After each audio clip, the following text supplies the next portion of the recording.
اعوذ باللہ من الشیطان الرجیم بسم اللہ الرحمن الرحیم یاسین والقرآن الحکیم انک لمن المرسلین علی صراط مستقیم تنزیل العزیز الرحیم صدق اللہ العظیم۔ یاسین، حکمت بھرے قرآن کی قسم، تم یقیناً پیغمبروں میں سے ہو، بالکل سیدھے راستے پر۔ یہ قرآن اس ذات کی طرف سے اتارا جا رہا ہے جس کا اقتدار بھی کامل ہے، جس کی رحمت بھی کامل ہے۔ سورہ یاسین کے اندر ابتدا میں فرمایا کہ یہ حکمت بھری کتاب کی قسم آپ پیغمبروں میں سے ہو۔ اس صورت کی خصوصیت یہ ہے کہ اس صورت میں بہت سی قرآن کی الگ الگ صورتیں ہیں جن میں الگ الگ پیغمبروں کا ذکر ہوا ہے، لیکن اس صورت میں آپ صلی اللہ علیہ وسلم کا خاص طور سے ذکر ہوا۔ فرمایا قرآن، حکمت والے قرآن کی قسم، انک لمن المرسلین، آپ پیغمبروں میں سے ہو، علی صراط مستقیم، سیدھے راستے پر۔ تو سب سے پہلے قسم کھا کر ارشاد فرمایا کہ آپ یقیناً پیغمبروں میں سے ہو۔ پھر دوسری بات فرمائی علی صراط مستقیم، آپ سیدھے راستے کے اوپر ہو۔ سیدھا راستہ کیا ہے؟ صراط مستقیم، صراط یعنی راستہ، مستقیم یعنی سیدھا۔ یہ اتنی اہم بات ہے کہ نماز میں ہر رکعت کے اندر اللہ تعالیٰ نے ہم کو حکم دیا کہ دعا کرو اہدنا الصراط المستقیم، ہمیں سیدھا راستہ دکھا۔ صراط مستقیم کیا ہے اور ہدایت کیا ہے؟ ہدایت کا راستہ دکھا۔ راستہ دکھانے کا مطلب دو ہوتے، علماء لکھتے ہیں کہ راستہ دکھانا ایک تو اراۃ الطریق اور دوسرا ہوتا ہے ایصال الی المطلوب۔ اراۃ الطریق کا مطلب آپ کسی کو پوچھو کہ بھئی یہاں سے بس اسٹینڈ جانا ہے، تو کہیں گے کہ بھئی یہ ہائی وے پر جاؤ، پھر اس طرف جانا، پھر مڑ جانا، پھر وہاں سے رائٹ میں مڑنا۔ یہ دوسرا، کسی کو آپ پوچھو کہ بھئی بس اسٹینڈ کہاں ہے، تو کہ چلیے ہمارے ساتھ بیٹھ جاؤ، پہنچا دیتے۔ تو دوسرے نمبر والا ہے وہ سیدھا پہنچنے ہی والا ہے۔ پہلا ہے ہو سکتا ہے کہیں راستے میں بھٹک جائے۔ تو ہدایت کا مطلب یہ ہے کہ ہم کو سیدھے راستے تک، جو راستہ جنت کی طرف لے جانے والا ہے اس تک پہنچا دے۔ اب یہ سیدھا راستہ کون سا ہے، مستقیم کیا ہے؟ قرآن کریم کے اندر 33 مرتبہ 33 مرتبہ صراط مستقیم لفظ آیا ہے۔ حضرت ابراہیم علیہ السلام کے لیے آیا اجتباہ وہداہ الی صراط مستقیم، کہ ہم نے حضرت ابراہیم علیہ السلام کو سیدھا راستہ دکھایا۔ حضرت موسیٰ اور حضرت ہارون علیہم السلام کے لیے آیا وہدیناہم الصراط المستقیم، ہم نے ان کو سیدھا راستہ دکھایا۔ آپ صلی اللہ علیہ وسلم کے لیے آیا انا فتحنا لک فتحا مبینا لیغفر لک اللہ ما تقدم من ذنبک وما تأخر ویتم نعمتہ علیک ویہدیک صراطا مستقیما، کہ اللہ آپ کو سیدھے راستے کے اوپر لے جائے۔ یہاں بھی آپ صلی اللہ علیہ وسلم کے لیے آیا کہ پیغمبر آپ سیدھے راستے کے اوپر ہو۔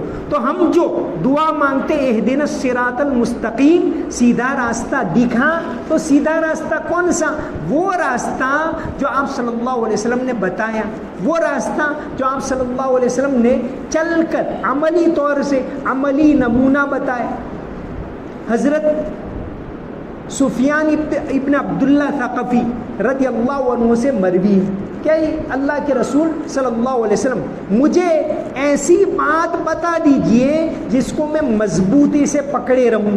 تو آپ صلی اللہ علیہ وسلم نے فرمایا قال قل ربی اللہ ثم استقیم، کہ ایک اللہ پر ایمان لاؤ پھر اس پر مرتے دم تک ثابت قدم رہو۔ یہ سیدھا راستہ ہے۔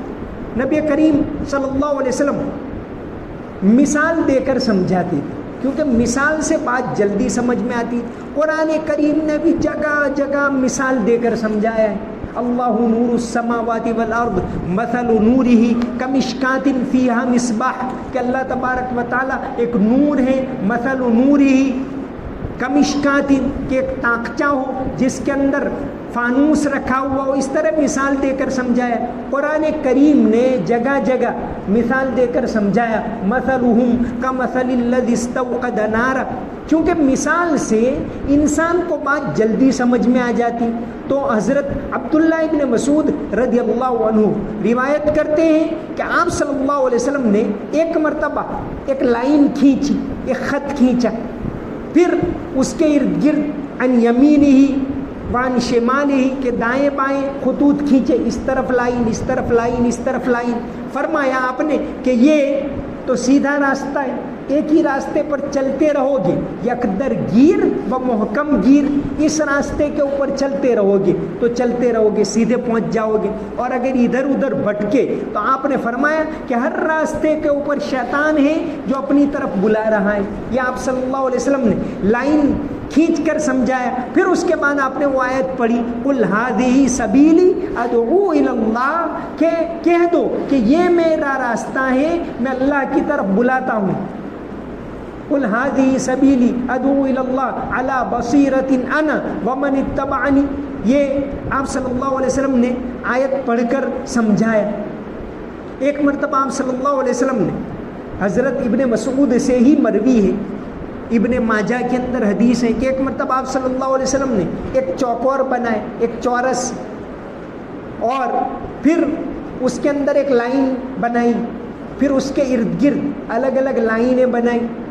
آپ نے فرمایا کہ اندر چوکور کے اندر جو لائن ہے وہ تو انسان ہے، اور چوکور ہے وہ اس کی لمٹ ہے، موت ہے، اس سے آگے وہ جا نہیں سکتا، اور باہر وہ لائنیں ہیں وہ اس کی امید ہے کہ یہ کروں گا، وہ کر لوں گا، وہ کروں گا، ابھی تو بہت دیر ہے موت کو، اور موت آ کر گھیر لیتی۔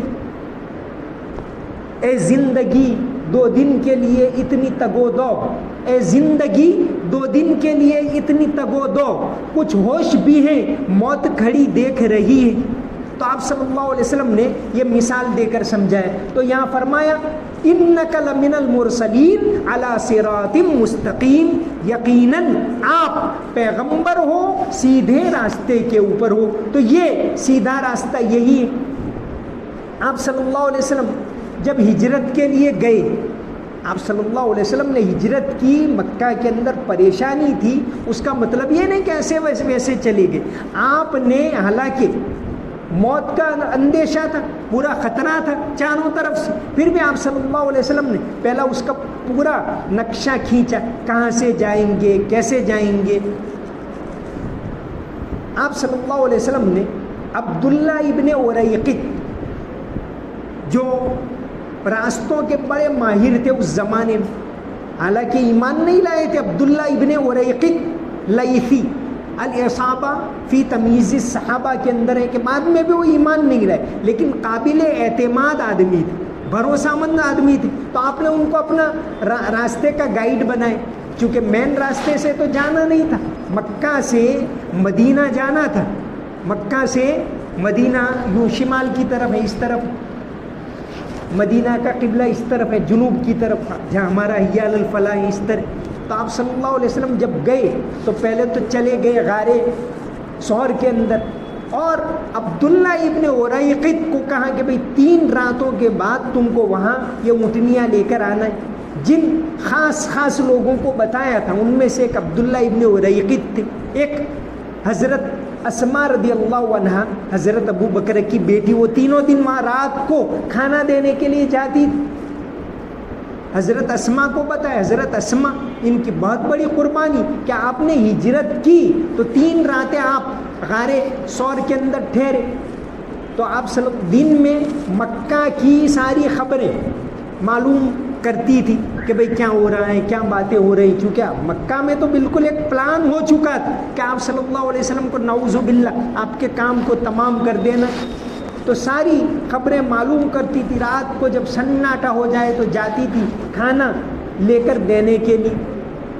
اور آج کے زمانے میں بھی اوپر چڑھنا لوگ ہچکچاتے، کیسے چڑھیں، حالانکہ اب تو سیڑھیاں وغیرہ، اس زمانے میں حضرت اسماء رضی اللہ عنہا اوپر گئی کھانا دینے کے لیے۔ 3 دن تو آپ نے حضرت عبداللہ ابن اریقط کو اپنا ہجرت کا گائیڈ بنایا تھا. وہ الگ راستے سے آپ صلی اللہ علیہ وسلم کو لے گئے تھے. تو فرمایا کہ انک یاسین والقرآن الحکیم انک لمن المرسلین، یقیناً آپ پیغمبروں میں سے ہو، علی صراط مستقیم، آپ سیدھے راستے پر ہو. آپ صلی اللہ علیہ وسلم کی تعلیم پر سچا پکا یقین رکھتے ہوئے آپ کے راستے پر جو چلے وہ جنت کے راستے کے اوپر چل دے گا. ہم جو دعا کرتے ہیں، بار بار دعا کرتے ہیں اہدنا الصراط المستقیم، تو یہ قرآن میں 33 مرتبہ آیا ہے. اس میں سے ایک یہاں بھی آیا ہے کہ علی صراط مستقیم، آپ سیدھے راستے کے اوپر ہو. دارالعلوم دیوبند کے دوسرے محتمم مولانا رفیع الدین، جو 1867-68 میں پہلے محتمم بنے، پھر اس کے بعد 1872 سے لے کر 1889 تک آپ دارالعلوم کے محتمم رہے. آپ صلی اللہ علیہ وسلم کی بات کے اوپر جو ایک کیسا اٹل یقین ہونا چاہیے اس کا واقعہ ہے کہ یہ مولانا رفیع الدین 1889 میں اب ان کو ایک خیال آیا کہ شاید امام مہدی کے آنے کا زمانہ آ چکا ہے اور امام مہدی مکہ میں آئیں گے، تو لاؤ مکہ جاؤ. تو دیوبند سے آپ مکہ گئے 1889 کے اندر. مکہ گئے، کچھ دن رہے، کچھ عرصہ رہے، پھر اب طبیعت نے ساتھ نہیں دی، ہو سکتا ہے کہ کب دنیا سے چلا جاؤں پتہ نہیں. ان کو خیال ہوا کہ آپ صلی اللہ علیہ وسلم، ایک تو بات آپ نے فرمائی ہے کہ امام مہدی یہاں حرم شریف کے اندر آنے والے، تو یقیناً آنے والے. دوسری بات انہوں نے کہ شیبی خاندان کو آپ صلی اللہ علیہ وسلم نے کعبۃ اللہ کی چابیاں سونپی. اس کا مطلب یہ کہ یہ خاندان انشاءاللہ قیامت تک رہے گا، اب تک تو ان کی نسل کے پاس ہی چابی ہے کعبۃ اللہ کی. تو مولانا رفیع الدین ان سے ملنے کے لیے گئے. کہاں کہ حدیث شریف کے اندر ہم نے پڑھا ہے کہ جو لوگ امام مہدی کے ساتھ ہوں گے ان کو بدری صحابہ کے برابر ثواب ملے گا. اب میں تو ان کے ساتھ شامل نہیں ہو پایا، لیکن امید یہ ہے کہ تم ان کے ساتھ شامل ہو پاؤ گے. تو یہ میرا ایک خط امام مہدی کو پہنچانا، اگر تم رہو تو، نہ رہو تو تمہارے بعد جس کو تم چابی سونپو اس کو یہ خط دے دیں کہ بھئی یہ امام مہدی تک پہنچائے. ایک خط دیا اور ایک قرآن شریف دیا اور ایک تلوار دی. خطبات حکیم الاسلام کے اندر یہ واقعہ لکھا ہے. اور اسی طرح ایک کتاب ہے ابو لبابہ منصور کی، دجال کون کب کہاں. ایک کتاب کا نام ہے دجال کون کب کہاں. اس کے اندر بھی یہ واقعہ ذکر کیا ہے کہ حضرت نے قرآن شریف دیا اور تلوار دی اور خط دیا اور کہا کہ امام مہدی کو ہمارا سلام پہنچانا اور کہنا کہ بھئی ہم تو اس لیے آئے تھے کہ ہم آپ کا ساتھ دیں، لیکن نہ دے پائے، آپ ہمارے لیے دعا کرنا. یہ کہا تو فرمایا اللہ سے نبی کریم صلی اللہ علیہ وسلم کی بات پر یہ اتنا اٹل یقین، علی صراط مستقیم، آپ سیدھے راستے کے اوپر ہو.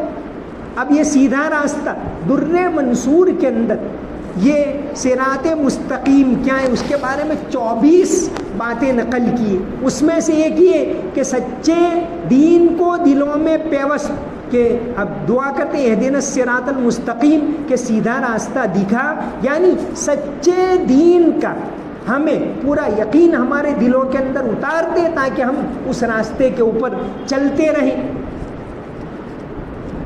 علی صراط مستقیم تنزیل العزیز الرحیم.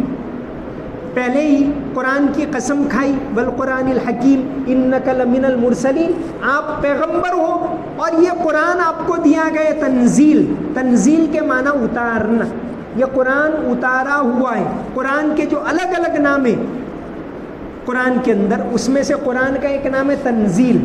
تنزیل جیسے قرآن کا ایک نام ہے کتاب، اور اسی طرح قرآن کا یہ ایک نام ہے تنزیل. تنزیل کے معنی اللہ کی طرف سے اتارا ہوا. تو فرمایا کہ انک لمن المرسلین، یقیناً آپ پیغمبروں میں سے ہو، علی صراط مستقیم، آپ سیدھے راستے پر ہو، تنزیل العزیز الرحیم، کہ قرآن جو آپ کو دیا گیا اور جس قرآن کی قسم کھائی وہ العزیز اور الرحیم کی جانب سے اتارا گیا ہے۔ العزیز، العزیز کے معنی جس کا پاور سپریم ہو، اس کے اوپر کوئی پاور نہیں، سوورین جس کو کہتے ہیں، اس کا ترجمہ کیا گیا کہ العزیز، اب جس کا پاور پورا ہوتا ہے تو پھر وہ بیلنس نہیں رہتا، تو کہا نہیں، وہ العزیز بھی ہے اور الرحیم بھی ہے، رحم کرنے والا ہے۔ تنزیل العزیز الرحیم، کہ یہ قرآن العزیز اور الرحیم کی طرف سے اتارا گیا ہے۔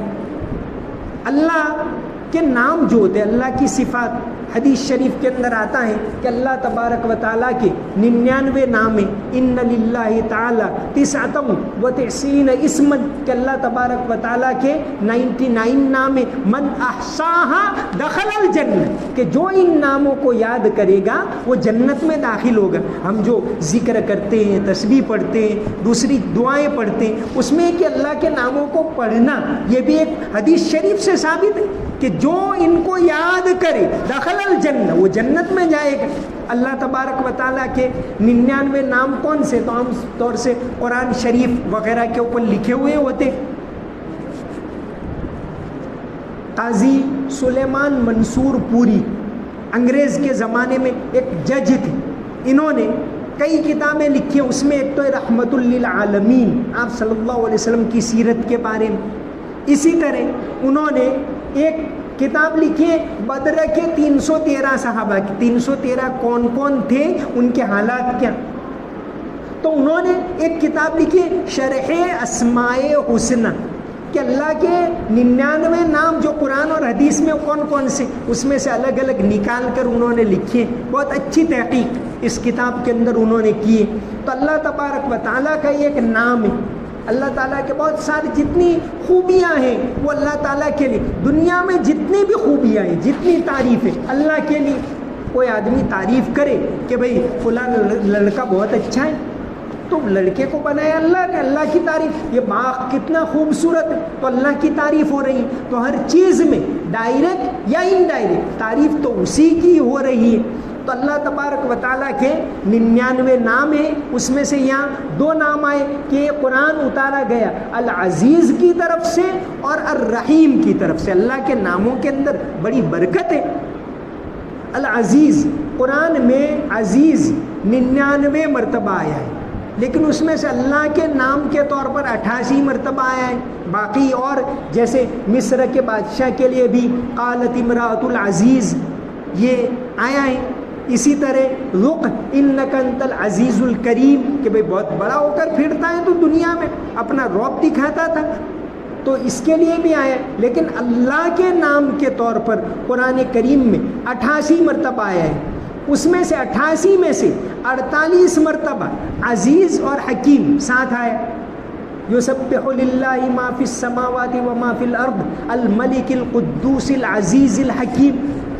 48 مرتبہ تو حکیم کے ساتھ آئے کہ اللہ تعالیٰ عزیز ہے، سپریم پاور ہے، سب وہ چلا رہا ہے، لیکن اس کا کام حکمت کے ساتھ ہے۔ تو 48 مرتبہ حکیم کے ساتھ آئے، 13 مرتبہ العزیز الرحیم، کہ وہ عزیز ہے، پاور والا ہے، پورا پاورفل ہے، لیکن رحم دل ہے، وہ رحم کرنے والا ہے۔ تو 13 مرتبہ العزیز الرحیم آیا، جن میں 8 اور ایک 9 مرتبہ تو سورہ شعراء میں آئے۔ اللہ تعالیٰ کی یہ صفت العزیز الرحیم جو پورے قرآن میں 13 مرتبہ آئی ہے، ان میں سے 9 مرتبہ تو سورہ شعراء کے اندر آئی، وَإِنَّ رَبَّكَ لَهُوَ الْعَزِيزُ الرَّحِيمُ۔ 8 مرتبہ یہ آیت آئی ہے اس سورت کے اندر، وَإِنَّ رَبَّكَ لَهُوَ الْعَزِيزُ الرَّحِيمُ، اور 9ویں مرتبہ اسی سورت کے اندر آیا وَتَوَكَّلْ عَلَى الْعَزِيزِ الرَّحِيمِ۔ تو العزیز الرحیم 13 مرتبہ آیا، اس میں سے 9 مرتبہ تو وہاں سورہ شعراء میں آیا، اور یہ 1 مرتبہ یہاں آیا تنزیل العزیز الرحیم۔ قرآن میں سب سے زیادہ آیت ریپیٹ ہوئے ایک ہی آیت 31 مرتبہ، وہ تو فَبِأَيِّ آلَاءِ رَبِّكُمَا تُكَذِّبَانِ، 31 مرتبہ ایک ہی آیت آئی۔ اس کے بعد جو سب سے زیادہ ریپیٹ ہوا ہے، ویل یومئذ للمکذبین، سورہ فبأی آلاء ربکما تکذبان وہ تو 31 مرتبہ ہے، پھر ویل یومئذ للمکذبین ہے، اور ویل یومئذ للمکذبین وہ 11 مرتبہ ہے، اور تیسرے نمبر پر یہ ہے وَإِنَّ رَبَّكَ لَهُوَ الْعَزِيزُ الرَّحِيمُ 8 مرتبہ آیا، فَاتَّقُوا اللَّهَ وَأَطِيعُونِ 8 مرتبہ آیا۔ تو ایک ہی جو آیت ریپیٹ ہوئی فَبِأَيِّ آلَاءِ رَبِّكُمَا تُكَذِّبَانِ یہ سب سے زیادہ مرتبہ ریپیٹ ہوئے، تو فرمایا کہ یہ قرآن تنزیل اتارا گیا اس ذات کی طرف سے جو العزیز ہے، سارا پاور اس کے ہاتھ میں، پوری دنیا اس کے ہاتھ میں، ایک پتا بھی اس کی مرضی کے بغیر ہل نہیں سکتا۔ اللہ تبارک و تعالیٰ نے ہم کو اختیار دیا انسان کو، تو انسان کیا سمجھتا ہے کہ میں یہ کر لوں گا، میں وہ کر لوں گا، حالانکہ وہ اتنا ہی اختیار ہے جتنا اللہ نے دیا ہے، اس سے زیادہ وہ کچھ نہیں کر سکتا۔